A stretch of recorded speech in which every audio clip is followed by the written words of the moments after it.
Over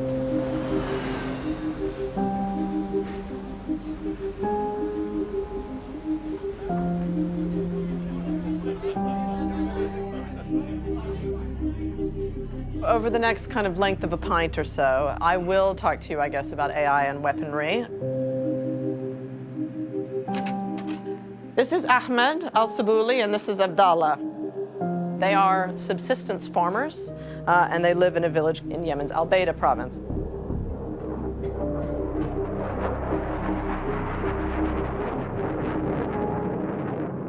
In September of 2012, an American drone hit a shuttle of shoppers going to market, killing 12 civilians and absolutely 0 militants.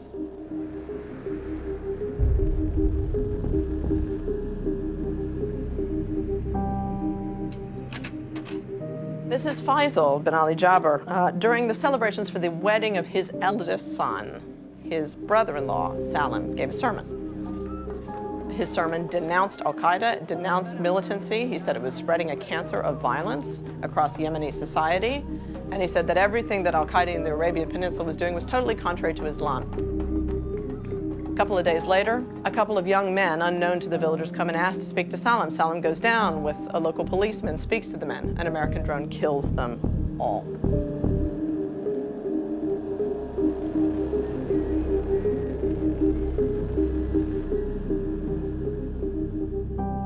We investigated tons of strikes like this, very well documented cases of attacks on innocents, and we started to ask ourselves, how did it happen? Why do these kinds of mistakes keep getting made?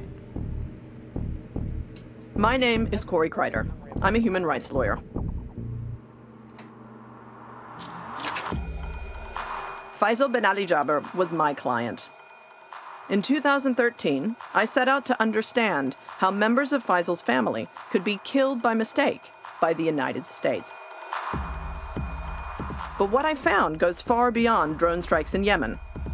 Targeting by data analysis, by what's called machine learning, is just one small part of how computers order the world. From the way we work, to healthcare, to how we're policed, artificial intelligence is raising urgent questions about the balance of power and our power to challenge it. This is the world according to AI.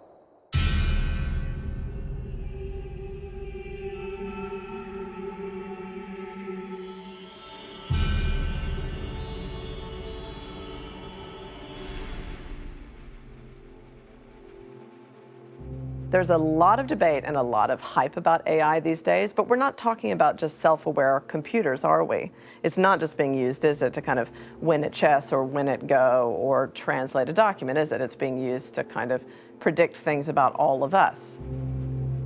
The way we talk about AI now is the way people talked about patent medicines at the end of the 19th century. There were things that were actually medicines, but at the same time, people were pressing the oil out of snakes, mixing it with opium and buffalo dung and selling it as medicine. Communities, particularly vulnerable communities, children, people of color, women are often characterized by these systems in quite misrepresentative ways. Marginalized communities are experimented upon, and they're on the front lines of these technological systems, the front lines of harm. They are also on the front lines of rebellion and refusal.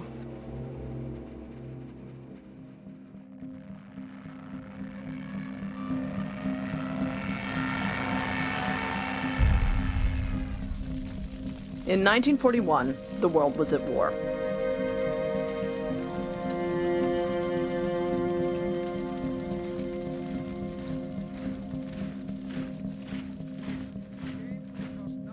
Germany and the Axis powers looked to have the upper hand against Allied forces.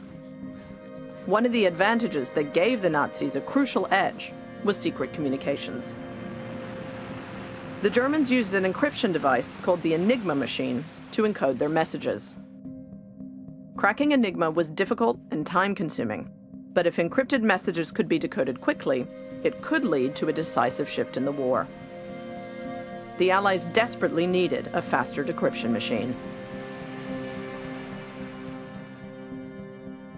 Spearheading the drive to build one was British mathematician Alan Turing. The origins of AI as we know it today was during the Second World War, with Turing's work on the Enigma machine. Turing was the first one, really, to think about the idea of the computer as a thought machine, a machine that could think like a human.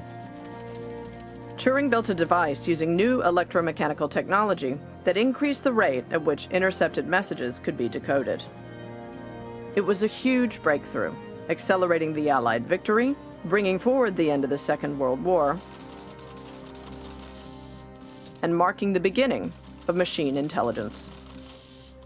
Artificial intelligence really was growing in Britain under the name machine intelligence. And in the US, there were starting to be a small number of people who were really getting involved in this, seeing this as an important thing for the future. In 1956, in the summer at Dartmouth, a workshop was held, and it was run by people like Marvin Minsky, John McCarthy, and that event really was sort of the American birth of artificial intelligence. And in fact, the term artificial intelligence was used in their proposal. So that's really where the shift from calling it machine intelligence to artificial intelligence happened. Marvin Minsky was an American mathematician and cognitive scientist. His friend John McCarthy was a professor of mathematics at Dartmouth College in the US. It was at Dartmouth in 1956 that McCarthy organized a summer-long research project focusing on machine intelligence. It would become part of AI folklore and the place where the term artificial intelligence was first coined. It would also bring it to the attention of the US military. In those days, the military was the principal source of funding for computer science research. And if you went in to the funders and you said, you know, we're going to make these machines smarter than people someday, and whoever isn't on that ride is going to get left behind, and big time. So we have to stay ahead on this. And boy, you got funding like crazy. As the Defense Department took over more of the funding, the question started to be asked, but what can we do with it now? The U.S. Department of Defense had its own research arm called the Advanced Research Projects Agency, ARPA. The push for developing AI was driven by the logic of the Cold War. Any technological advantage America could get over the Soviet Union was pursued through ARPA.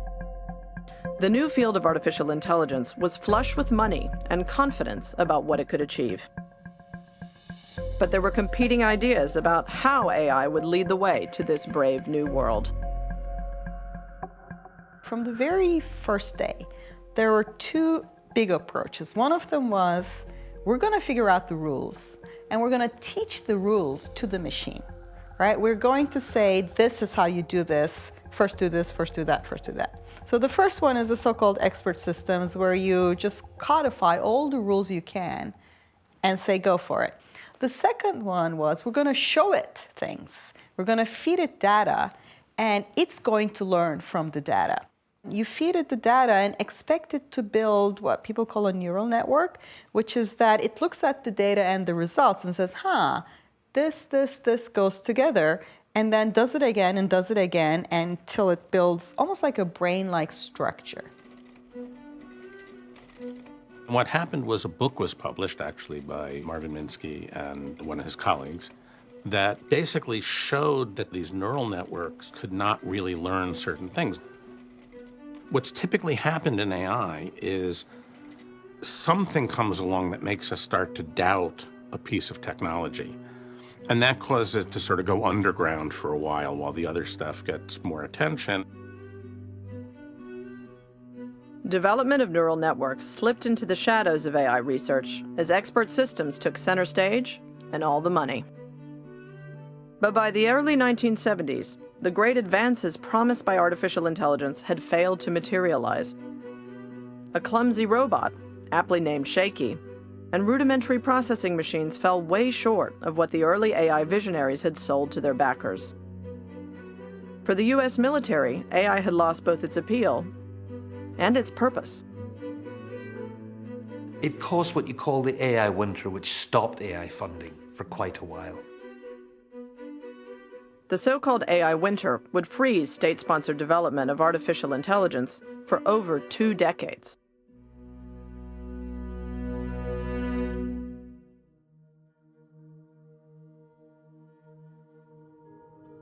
chess, the number of board possibilities is just astronomical. There's so many possibilities in chess that by the 20th move of chessboard, there are more possible ways the board could look than there are molecules in the universe. Chess, a measure of human intelligence for centuries, had become a benchmark for how far computer technology had progressed and a proxy for how smart computers could be. With state money frozen, private companies such as IBM funded their own development of AI. And we do have Kasparov entering the room. In 1997, IBM engineers built a computer that took on world champion Garry Kasparov in a series of chess matches. They called this computer Deep Blue. This is amazing engineering. I thought it was so good. They had 64,000 processors going at really high speed. They could go through chess at millions of moves a second. Between the first game and the second game, the computer was trained on lots and lots of Kasparov games. So it wasn't just becoming a good chess player, it was becoming tuned to playing against that particular person. I was there actually at the time here in this building where the game was actually, where the machine was and where the machine was invented, and I was working on the systems aspects of it. It was search algorithms, but search algorithms that were intelligent from the point of view of thinking about one move versus other.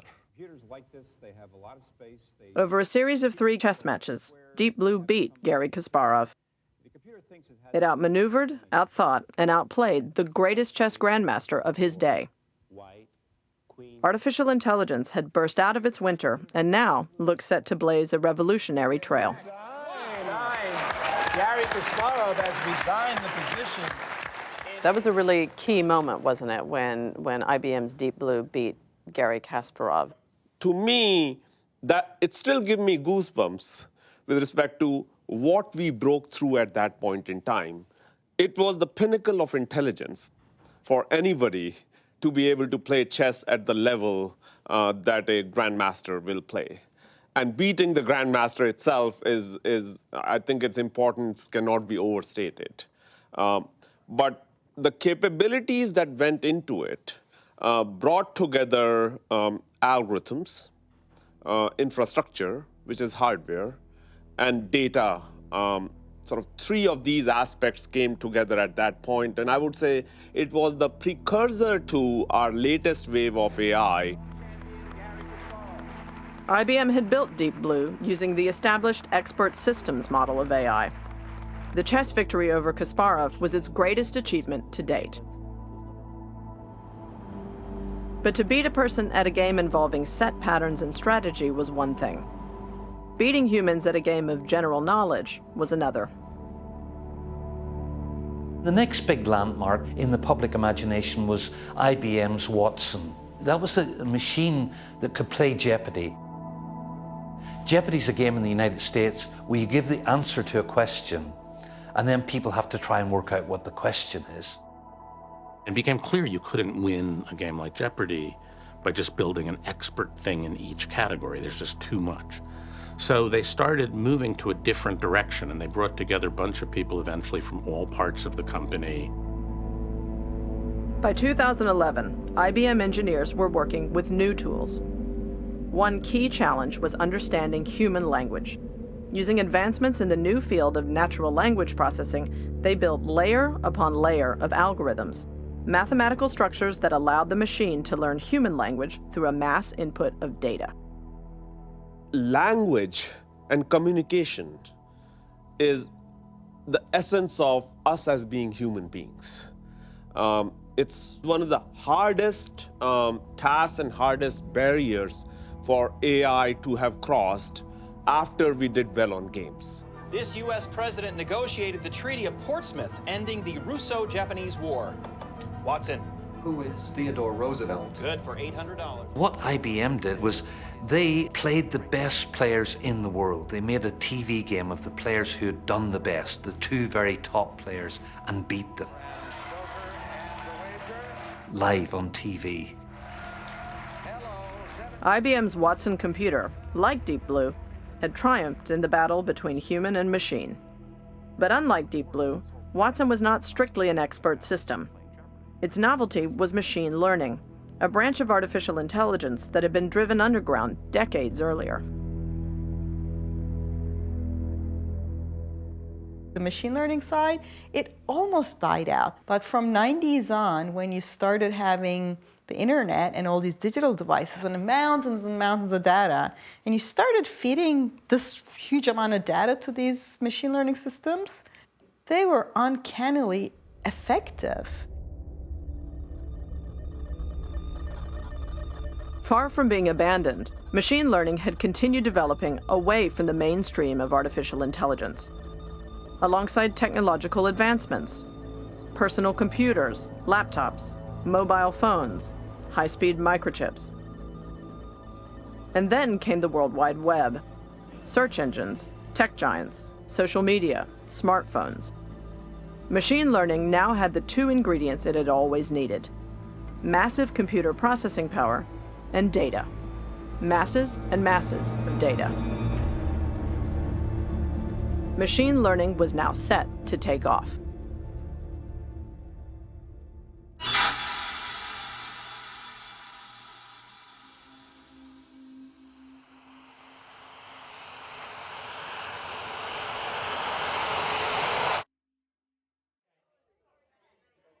The United States government has been seeking to use machine learning to isolate targets for drone attack for many years.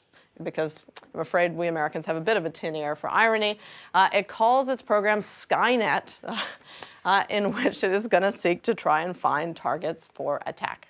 When we talk about AI and warfare, the other thing I want to be clear about is, this isn't about the Terminator, right? This isn't about killer robots. What I want to talk to you about is humans and targeting and the way that human intelligence analysts relate to information that comes out of semi-automated processes. Basically, from people's cell phone metadata, we try to determine their so-called pattern of life, where they're going, who they know, and who they talk to. Here's the problem, I think, that the United States has, right? The NSA learned to collect it all well before they were able to understand it all. Faster is faster. Absolutely, machine learning and artificial intelligence would permit the Defense Department to accelerate the process of target selection, but faster ain't always better.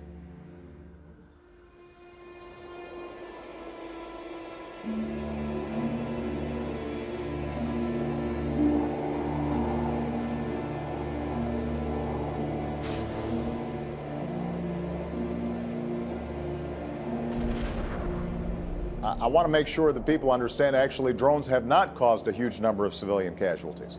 For years, the drone wars were an open secret in Washington, but it wasn't until 2012 that President Obama officially acknowledged the program. For the most part, they have been very precise, precision strikes against Al-Qaeda. But that was the same year we started to hear about signature strikes, where the CIA or the Defense Department would target not a name or an identity, but essentially a phone. This is a targeted, focused effort at people who are on a list of active terrorists. They would collect signals data, especially telephone data, and put it through a secret algorithm. They would decide you were a threat based on who you talked to, where you went, who your friends were. But that's not precise. At best, it's an educated guess.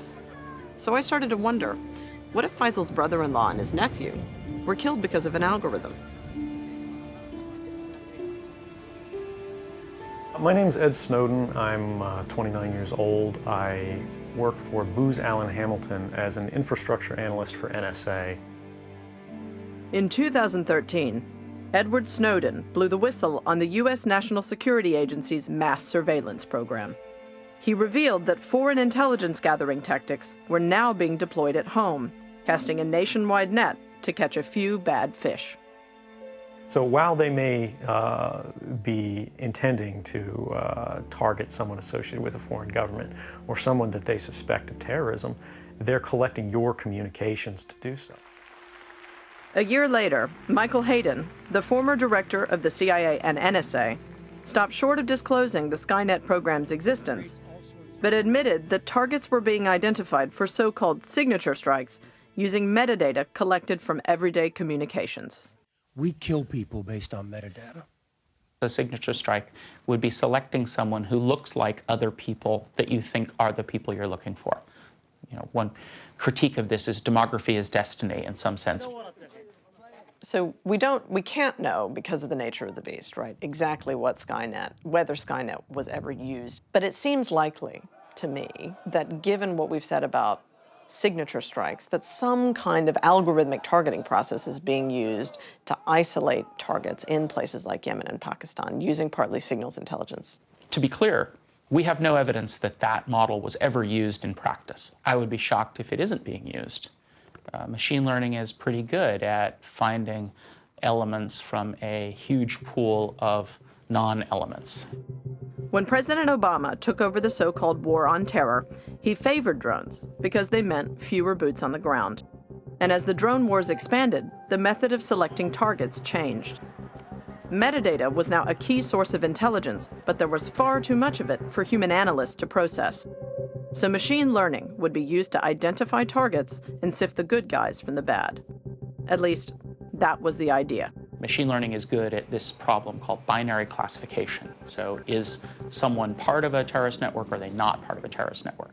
Machine learning is also pretty good at asymmetric problems where there are very, very few things you're looking for in a sea of things you're not looking for. A few people who are part of terrorist networks in a sea of civilians, for example. So where do you think the kind of statistical targeting is likely to go wrong? Humans do binary classification all the time. Okay? We have to decide if we're looking at a bunch of, for example, a bunch of dogs at the dog park, and which ones are dangerous and which ones aren't. When we say, no, that dog is not dangerous, but it is, that's called a false negative. We made a mistake. We can go the other way. We can have a false positive. Oh my gosh, that dog's really dangerous, but it's not. So people might take action on those false positives, and we'll get innocent people killed. I'm also worried about false negatives. The thing about machine learning is that it assumes that the future is like the past. It assumes that the things it's looking for in its prediction are like the things that it saw in the training round. So if we have a problem where people are actively trying to disguise their activities, then a machine learning model is likely to make a lot of false negative mistakes. It's going to miss a lot of people who are likely terrorists. That said, I'm not sure that there's any other way to do it, but the risks are very substantial. And almost certainly, mistakes that lead to people's deaths are going to happen here.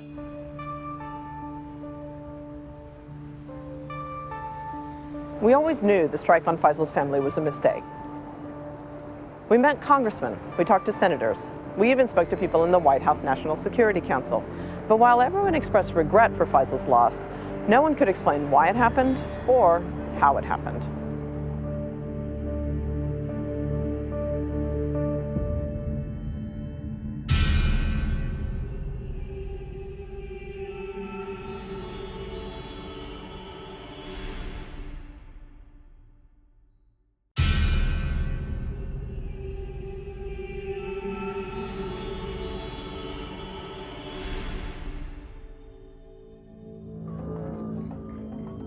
My client, Faisal bin Ali Jaber's brother-in-law and nephew, were two victims among hundreds caught up in the American drone war in Yemen. While Yemenis protested the loss of civilian lives, few knew that these were victims of computerized targeting, built on data gleaned from phones and surveillance apparatus, fed into algorithms, and narrowed down from possible terrorist to probable terrorist to definite terrorist. Neither Faisal's brother-in-law or nephew was a terrorist. As a human rights lawyer, I had been investigating civilian casualties and drone attacks in Yemen and Pakistan, and over time we came to understand that the people we worked with who'd lost loved ones were killed as a result of a semi-automated, algorithmic targeting process. And there was a kind of article that came out about an NSA slide deck that said, well, this is how we're going to use machine learning to find and isolate targets in Pakistan. And somebody phoned you up as a statistician and asked for your take on this, and you were like, well, look, this is just totally unsound. Yeah, it was pretty unsound. I mean, is it just basically kind of racial profiling at scale? How do you see it? Well, it's more complicated than that, because the kind of information that we're working with in that case is telephony metadata. The problem in that particular example that the NSA analysts were trying to figure out was, okay, we've identified, the CIA had identified a small number of people who were couriers for terrorist organizations who were carrying around flash drives and messages among groups of the terrorist organization they worked with. And the question is, can you use the phone calls that these people make and the places that their phones check in with the cells? Assuming we've got those people right, but anyway, please continue. I think that I'm willing to believe that they got these people right. The question is, how many more are there that they didn't get? Yeah. But can we use these people's information to disambiguate them, to tell the difference between these people and all the other people in the city they live in?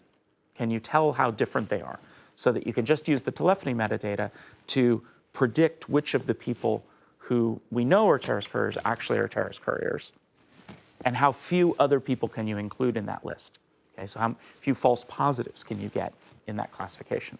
And I was very skeptical about the particular model that was used in that case. SAFIYA, do you see some resonances here? You know, we're talking about communities abroad who we've basically designated a threat, and then targeting them for armed attack. Does that chime at all with some of the policing and other targeting of communities of color in the States that you've studied?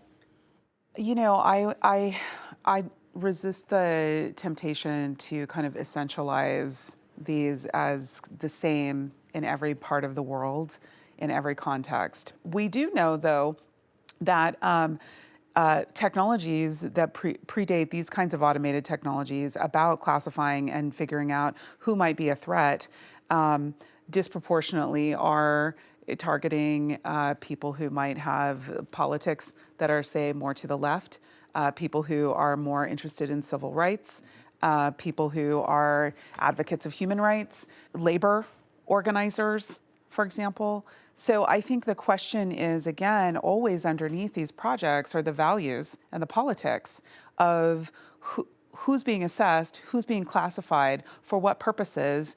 And those are fundamental questions that are going to be with us even with the next version of the technology. LAPD Spying Coalition did research on drones being deployed in LA. In 2015, they produced a report, and they actually drew very explicit lines between the use of drone technology in the Middle East and the proliferation of drone technology in police forces across the United States through the Urban Area Security Initiative.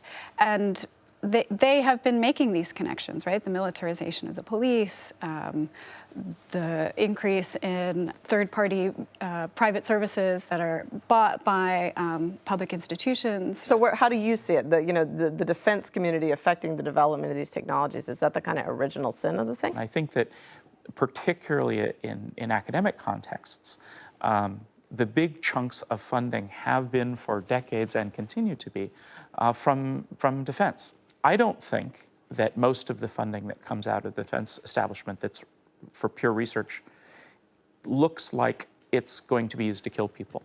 The larger problem is that it creates a kind of philosophical or even ideological framework that it's okay to produce things for the defense establishment, and that it makes sense to produce things for law enforcement because they're here to help us. That failure of having a critical understanding of what military and police institutions do to the communities that are on the receiving end of their business, I think that's the larger problem. The resonance I kind of see, and the reason I guess I asked the question as somebody who did work with those communities in Yemen and Pakistan, is that they talk about feeling scrutinized and over-policed and contained in a way that I hear when I hear you guys talk about these other communities at the sharp end of the policing. So it's almost as if the language that comes out of them that says, we feel our whole community are suspect, it's never pointed, is it, at white-collar crime? The containment, the prediction, the assessment always seems to be at a community who we fear in some way and that we want to contain. Well, and who the we is in that is very important, because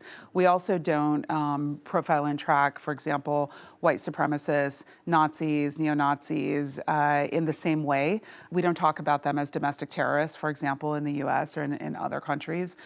So the framing of who is the threat is ultimately always the value question, I think, that's on the table that we have to be thinking about. And of course, the more you automate the profile of who the threat is, who the threatening other is, the more you flatten these conversations about values, the harder it is to actually talk about what people are struggling for, what struggles for justice around the world look like. I mean, and then some of the very companies who develop these technologies expand into other areas, don't you? So you've got Palantir, the security and intelligence firm who developed tools for counterinsurgency in Iraq, then sold some of their kit to the LAPD, recently inking a deal with the UN World Food Program, seeking to help them spot fraud. I mean, where does it end? It makes you think math knows no context, right? We can sell our product anywhere, as long as we're finding a statistical relationship.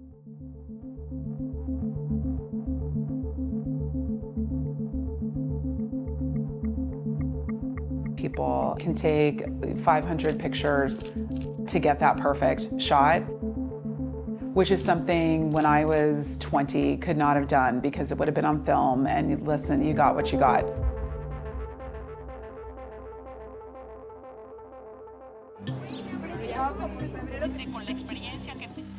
Vast swathes of the world with cameras on smartphones, billions hooked up to social media, sharing images online, gave machine learning engineers access to a massive data, billions of images.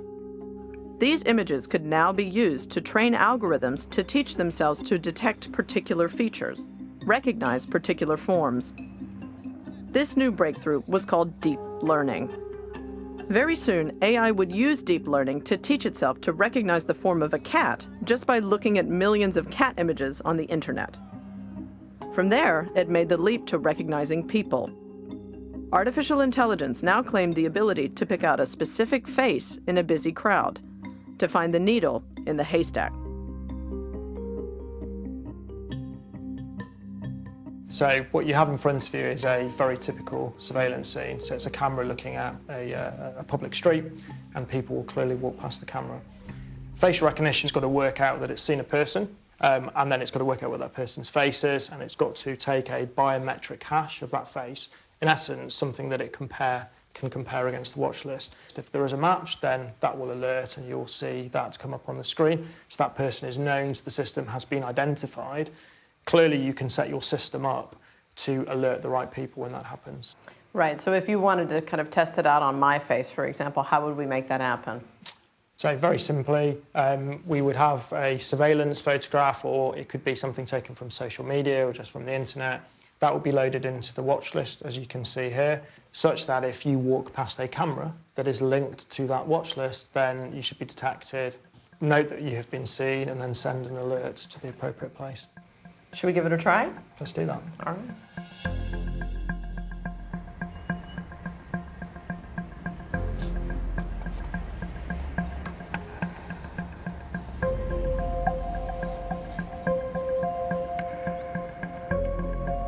You've got a crowded street scene, lots of people coming towards the camera.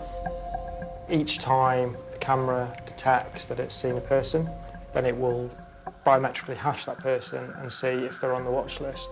So if you can see here, for example, there's clearly a face, it's unknown, let's check that person against the watch list, they're not on it, there consequently that person is ignored, so it's as if the camera hasn't seen them at all.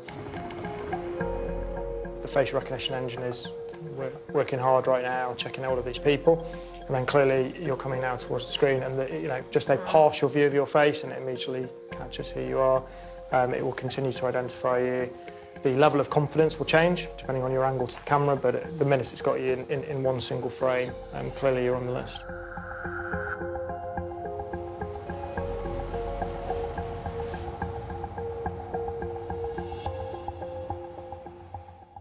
These facial recognition technologies should not exist. For what purpose are they being brought into existence? Again, who are they being pointed at? And what kinds of protections should we have against them? A common critique of it is, well, it doesn't see black faces very well. But is that the whole problem with facial recognition? I think for the people like Joy Buolamwini, their position would be these technologies exist and black people will be ensnared in them, especially black women. The failure rate is greatest on black women. Are going to be misread by these technologies and therefore potentially harmed because they will not be able to kind of fight back against these technologies that are pointed at them. Joy Buolamwini of the Massachusetts Institute of Technology showed how facial recognition programs were unable to recognize black faces, particularly the faces of black women. The problem was data and bias. Engineers, who were mostly white males, trained algorithms with a data set of images that were themselves overwhelmingly of white males. The resulting algorithms struggled to recognize non-white, non-male faces. The algorithms simply couldn't compute what they saw with what they'd been trained on. The same racial and gender bias that existed in the wider world was trained into the system itself. One of the other key parts of the debate has to do with the extent to which the technology works on different faces. So whether it's as effective on people of color or women, is that changing? Does it kind of depend on the technology? It absolutely depends on the core algorithm and how it's trained. So our technology, for example, we have trained it on different demographics in different parts of the world. But certainly in terms of if you step right back, kind of strip that debate away, the underlying artificial intelligence is kind of vanilla. It can be trained in any which way. It can clearly be trained to not have any inherent biases within it.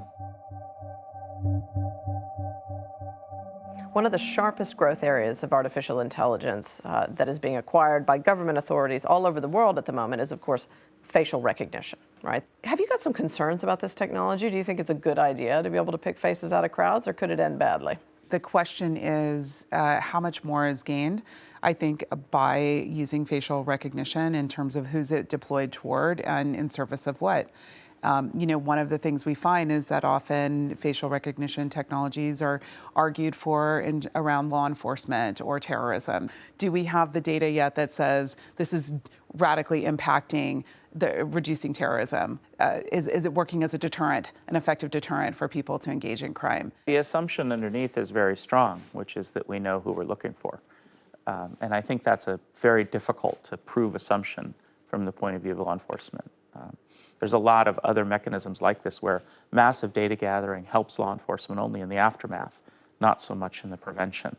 You know, if you capture every piece of information about all the video in a city after crime's been committed, that may help you solve the crime. It gives you very little ability to prevent the crime, and I suspect this will be quite similar. So the predictive power of it is in no way certain, right? We just don't know. And meanwhile, there are these concerns about who it can see, who it can't see, bias. So there are some researchers, Joy Buolamwini and others, who basically have shown that it can't really see, at least at the moment, it can't see black faces. Is that a problem? Or is that one of several problems? It actually sees black women's faces the least effectively. And so, of course, we want to make sure that there's accuracy, especially if these things are used, again, to go make an arrest of someone and being used as the so-called science that legitimates that arrest. And I think this is one of the reasons why those researchers are trying to pursue better accuracy, higher accuracy. I think there are others who would say, why are we legitimating facial recognition technologies? We should actually be resisting them at every level. I'd probably fall a little bit more along those lines and say, why do we need these technologies? Who are they being pointed toward, and why are they being trained on vulnerable communities in particular? There's a big question. Why would we want to be included in these facial recognition technologies when systems when they're doing harm to specific communities? And what it makes me think of is, you know, are we in an era where errors are one of the ways in which we protest these systems over which we have no control? Yeah. Because right now it doesn't seem like we have that many mechanisms in place. There's no coordinated system by which we can protest or abolish certain kinds of systems or prevent them from being developed, right? So errors, noise, that sort of thing, that seems increasingly like an area for fruitful discovery for civil disobedience. The larger question of what we're trying to accomplish as a society is the issue here. And the technology makes it somewhat explicit. If one of the things we think we want is law enforcement seeing everything that happens in our society, with video covering every square, every inch of the public square, and facial recognition, identifying every person wandering through that, is that the society we want to live in?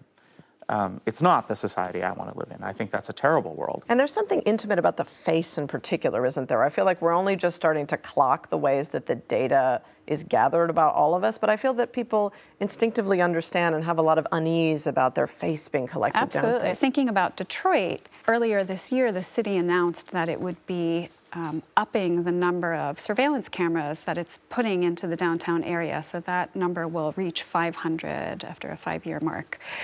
And this is an area of Detroit that's meant to be redeveloped, and you know, all sorts of changes are taking place.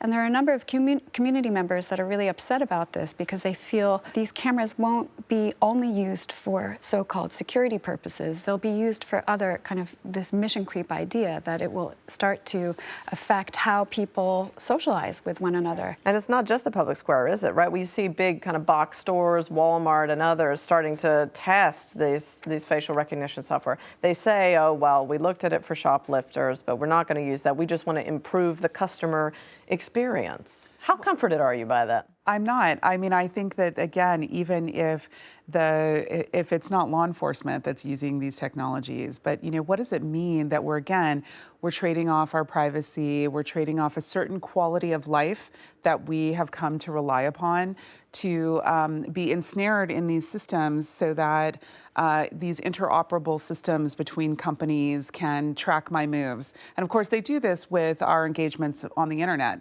and with our, you know, smart technologies in our pockets and in our bags. I'm really concerned about that. I mean, that's much less as a technologist or as a scientist that worries me than as a civil libertarian.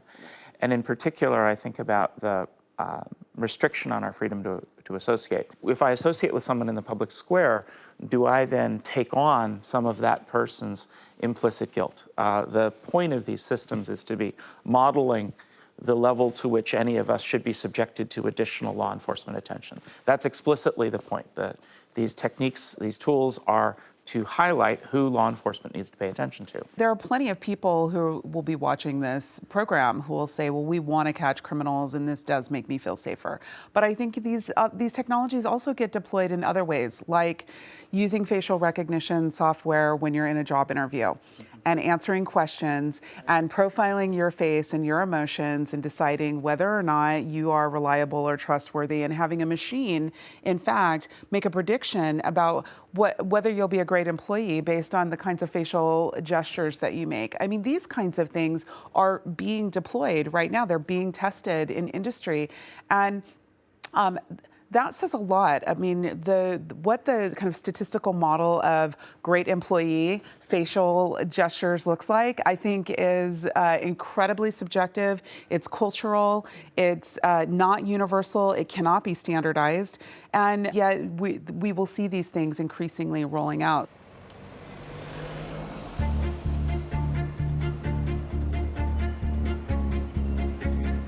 Technology that can pick my face out of a crowd of people may seem innocuous and even kind of impressive, but when you think about the consequences for millions of ordinary people, including really serious consequences, then the conversation looks a little different.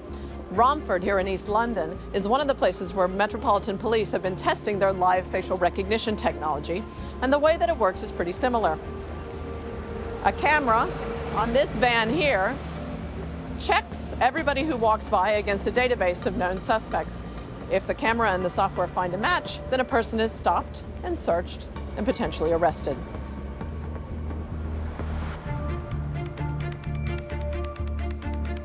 London's Metropolitan Police has been trialing facial recognition technology since 2016. The UK capital already has the second highest concentration of CCTV cameras in the world. Only Beijing has more.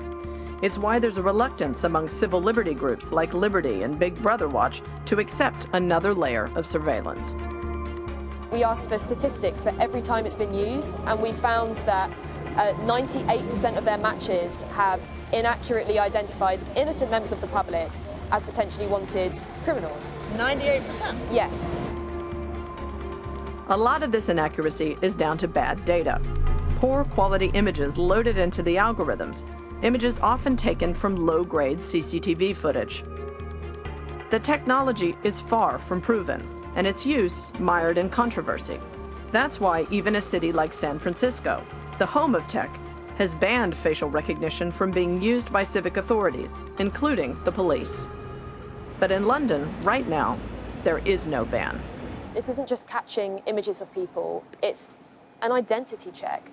It subjects members of the public to a perpetual police lineup. So what do you say when there's this comment made, well, actually, if we could get this technology right, then maybe it will reduce some of the complaints of bias policing and so forth? Whether we're talking about humans eliminating discrimination or technology eliminating discrimination, there has to be the intent.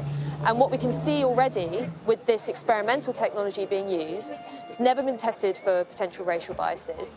There is no intent to test the technology and see how it's working and see how it's affecting people. So unfortunately, I don't think this is going to solve any of those problems.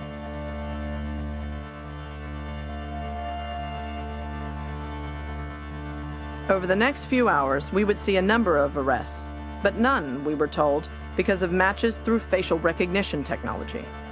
These arrests were the result of old-fashioned police work. More officers on the beat, leading to more arrests.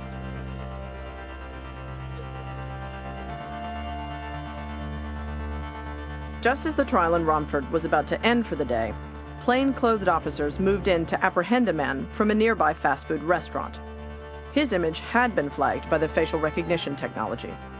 After police carried out identity checks, he was arrested.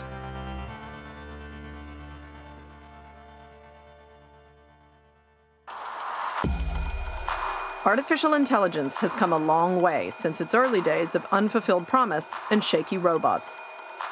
But we're still far from building computers that can do all the things humans can do.